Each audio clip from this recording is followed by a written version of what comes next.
Bonsoir à toutes et à tous, voici le sommaire de l'édition. La salle de conférence de la mairie de Cotonou a servi de cadre hier à la cérémonie officielle de passation de charges. 5e mandature entre le maire sortant Luc Atroko et le nouveau maire entrant Luc Constant Nyankadja. La cérémonie s'est déroulée sous la présidence du préfet Alain Orunla. Retour sur la cérémonie dans cette édition. Les rideaux sont tombés ce jeudi 19 février 2026 sur le programme dénommé le Dieu des Sanctifiés à la Fondation SL pour Christ à Fifadji. Pendant 3 soirées, les fidèles ont vécu des moments de louange, d'adoration, d'enseignement et aussi de prophétie. On retrouve Némi Dera et Emek Benou dans cette édition pour le reportage. Comment Israël a transformé un pays aride en une puissance hydrique avec foi, innovation, résilience, un miracle à la fois technique et spirituel. Vous suivrez le reportage réalisé par TBNFR dans cette édition. La salle de conférence de la mairie de Cotonou a servi de cadre ce vendredi à la cérémonie officielle de passation de charges entre le maire sortant Luc Setondia Atroko et le maire entrant Luc Constant Nyankadja. C'était sous la direction du préfet du littoral Alain Orunla. Némi Dera et Emek Benou pour le reportage. Une foule aux abords de la mairie a accueilli les personnalités en grande pompe. Sympathisants et militants ont réservé un accueil chaleureux aux autorités. À l'intérieur de la salle de conférence de la mairie, le secrétaire exécutif a ouvert le bal de la cérémonie avec son discours. L'honneur m'échoit en ma qualité de secrétaire exécutif de la mairie de Cotonou de prendre la parole ce jour, vendredi 20 février 2026, à l'occasion de cette cérémonie de passation de charges, pour vous souhaiter la bienvenue dans cette salle de délibération du conseil municipal. Moment clé de ce programme, la signature du protocole de passation entre les deux maires en présence du préfet. Cet acte officiel consacre la transmission des charges et responsabilités. Et ça va se faire sous vos ovations, mesdames et messieurs, chers amis.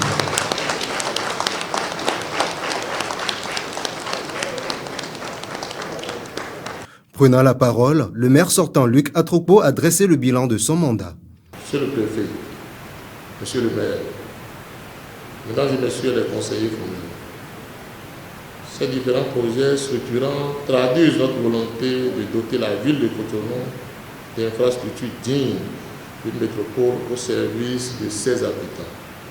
Et pour renforcer la participation citoyenne et le droit à l'information de nos concitoyens, nous avons créé Radio Cotonou, un outil de communication de proximité, d'éducation et de sensibilisation au service du développement de notre cité. Quant au maire entrant, Luc Nyankadja, il a présenté les grandes orientations et a affirmé sa volonté de consolider les acquis. La passation de charges appartient à ce moment-là, en effet.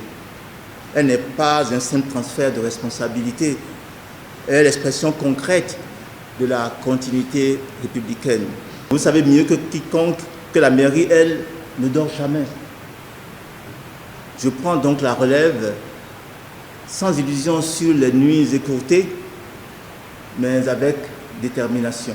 Le préfet a rappelé les exigences de bonne gouvernance qui encadrent la gestion communale en lançant le nouveau maire dans ses nouvelles fonctions.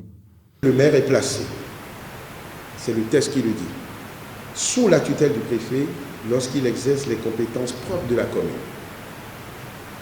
Sous l'autorité hiérarchique du préfet lorsqu'il agit comme agent de l'État dans l'exercice de ses compétences déléguées, notamment dans le domaine de la sécurité publique ou de la protection civile, par exemple. Sous l'autorité hiérarchique du procureur de la République dans l'exercice de ses attributions relatives à l'état civil. Prenant acte de la passation de charges, j'ai l'honneur et le privilège, Monsieur Luc Constant Nyankadja, de vous renvoyer à vos fonctions de maire de la ville de Cotonou.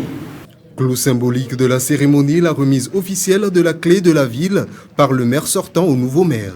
La cérémonie s'est achevée par la remise de présents symboliques aux deux maires suivis d'une photo de famille, immortalisant cet instant de transition institutionnelle placé sous le signe de la continuité et de l'engagement au service de la population.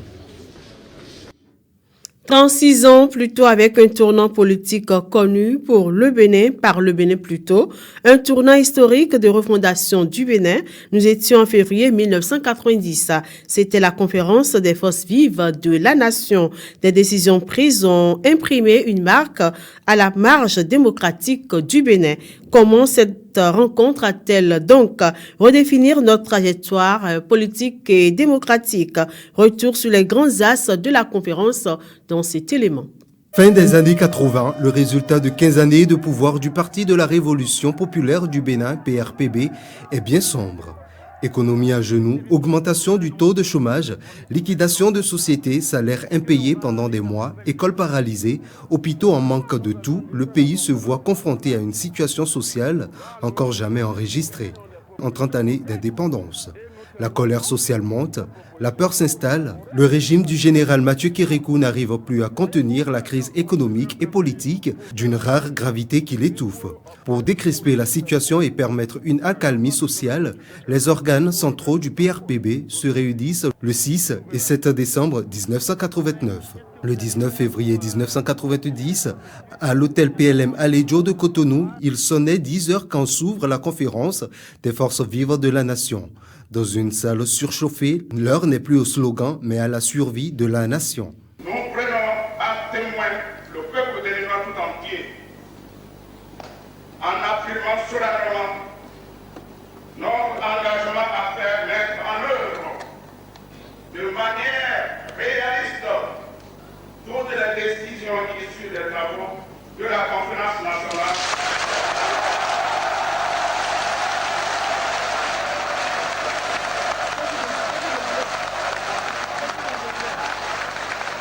Très vite, la conférence se proclame souveraine. La constitution marxiste-léninisme de 1977 est dissoute. Un basculement historique sous l'autorité morale de Monseigneur Isidore de Souza, la parole devient pouvoir. Plaise le ciel qu'aucun bain de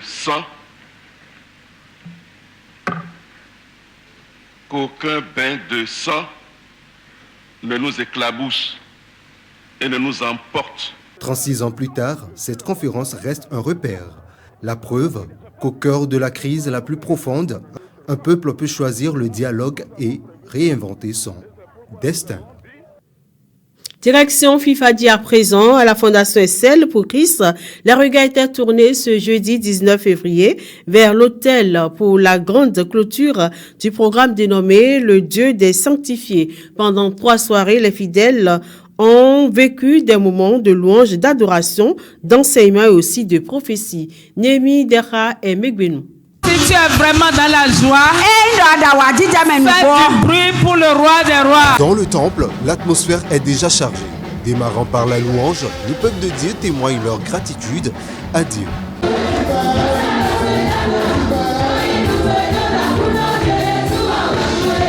Puis vient l'adoration qui installe un climat profond presque palpable.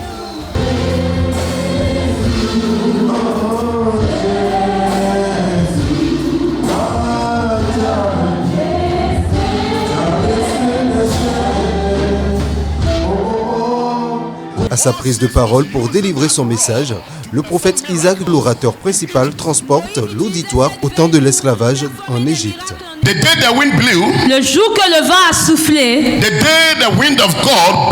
jour que le vent de Dieu a soufflé, la Bible a dit, the sea la mer was divided into two, fut divisée en deux, and the children of Israel, et les enfants d'Israël they passed through the sea ont traversé la mer on dry ground. sur une terre sèche. So anytime the wind of God blow in your life, alors à chaque fois que le vent de Dieu souffle dans votre vie, there are some things that happen in your life. Il y a des choses qui se produisent dans votre vie. Un message fort qui interpelle. Après cet enseignement, les fidèles élèvent la voix pour briser les forteresses et renverser les blocages spirituels.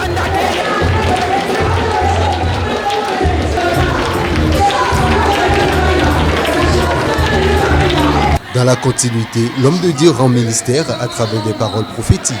Les déclarations précises sont adressées à plusieurs participants. Jesus manifested destroy the works of the devil. The works of the devil has been revealed, Oh, betovio Bible betovio wa God. Ona hinketo sin azobli. Oh, mi mauzai mi bo mi mono. Asogege aketo yiru melesi bezameo hingege bli. Bon, mi pon melesi nkume mi mono ijawa. Ikhledo mawazo. Ni mauzan Jésus bo iwazo. À la fin du programme, les impressions sont fortes. Le programme de ce soir, d'abord, ça a été l'apothéose d'un long moment de jeûne. Et nous avons vu les effets du jeûne. Et ce qui a capté mon attention, c'est la parole qui a été partagée et qui nous parlait de laisser souffler le vent, c'est-à-dire le vent de Dieu. Et nous avons vu les bénéfices lorsque nous laissons le vent de Dieu souffler dans notre vie. Nous avons vu 7 points qui nous ont vraiment édifiés. Le prophète a dit qu'il y a un vent de délivrance qui va souffler sur nous, un vent de guérison qui va souffler sur nous, un vent de prospérité qui va souffler sur nous. Et vraiment, nous avons besoin de ce vent pour aller de l'avant dans l'œuvre de Dieu. Après plusieurs jours de jeûne et 3 soirées intenses de clôture, les fidèles repartent avec une conviction renouvelée. La liberté a un prix, mais elle ouvre la voie à une nouvelle saison. Sortons à présent du Bénin. Comment Israël a transformé un pays aride en une puissance hydrique avec foi, innovation, résilience. Un miracle à la fois technique et spirituel. Ce reportage réalisé par TBNFR explore les avancées technologiques et le sens plus profond de prodige dans un paysage biblique. Suivez plutôt. L'approvisionnement en eau dans ce pays a toujours été problématique. Tout comme aujourd'hui, les anciens rois juifs dont nous parlons dans la Bible innovaient constamment pour fournir de l'eau au peuple et pour protéger l'approvisionnement en eau en temps de guerre. Si vous avez déjà visité les fouilles archéologiques de la cité de David à Jérusalem, vous avez probablement vu l'une des plus grandes attractions touristiques de Jérusalem, le tunnel d'Ézéchias. Le nom du tunnel d'Ézéchias provient de l'hypothèse la plus solide sur les origines du tunnel. Il semble que le tunnel a été construit par le roi Ézéchias de l'Ancien Testament et qu'il l'ait construit comme un moyen de maintenir l'approvisionnement en eau dans Jérusalem pendant un siège imminent par les Assyriens. Aujourd'hui, nous ne combattons pas les Assyriens, mais nous gagnons la guerre contre la crise de l'eau en Israël. Nous avons discuté du fait que la majorité de notre eau provient d'usines de désalinisation qui se trouvent, comme vous pouvez le deviner, au niveau de la mer. Mais si vous voulez amener de l'eau à Jérusalem, qui se trouve à plus de 600 mètres d'altitude, vous allez avoir besoin d'une pompe. Et il vaut mieux qu'elle soit grosse. Jérusalem n'a plus d'eau. Depuis 1000 ans et jusqu'à présent, ils ont dû pousser l'eau jusqu'à Jérusalem. Apporter de l'eau à Jérusalem a été un problème historique depuis les premiers âges de l'histoire. Vous avez le tunnel d'Ézéchias, vous avez des réseaux d'eau qui remontent 3000, 4000, 5000 ans. Vous êtes là des milliers d'années plus tard à faire la même chose à cette échelle incroyable. Quel est cet endroit ? Ce que nous avons ici est une unité de pompage complète de 10 700 mètres d'eau cube par heure. Alors c'est quoi ? C'est en quelque sorte une station de base ? Oui. Qui fait quoi ? Ça prend toute l'eau et genre ça la pousse vers l'eau ? Exactement. Nous avons presque de 300 à 250 mètres de poussée d'eau vers le haut. Donc un peu moins de 300 mètres d'élévation. Oui. Quand on parle de l'eau, la plupart des gens imaginent un tuyau, peut-être une petite pompe, peut-être un petit filtre, peut-être un petit réservoir. Ce sont des projets beaucoup plus importants. Vous avez construit une ville. C'est à première vue l'un des projets d'ingénierie le plus impressionnant de ce pays. L'objectif principal du tunnel est d'acheminer l'eau de ce point à Jérusalem. Chaque pièce fait 30 mètres. Nous avons presque 1 millier de pièces comme celle-ci. Israël est tout à fait une île. Une île qui a résolu le problème de l'eau. Je crois qu'Israël peut aussi aider beaucoup tout le Moyen-Orient si les politiciens pouvaient le gérer. C'est tout pour cette édition, mesdames et messieurs. Merci pour votre fidélité renouvelée à la télévision Maranatha Bénin. À très vite, par la grâce de Dieu.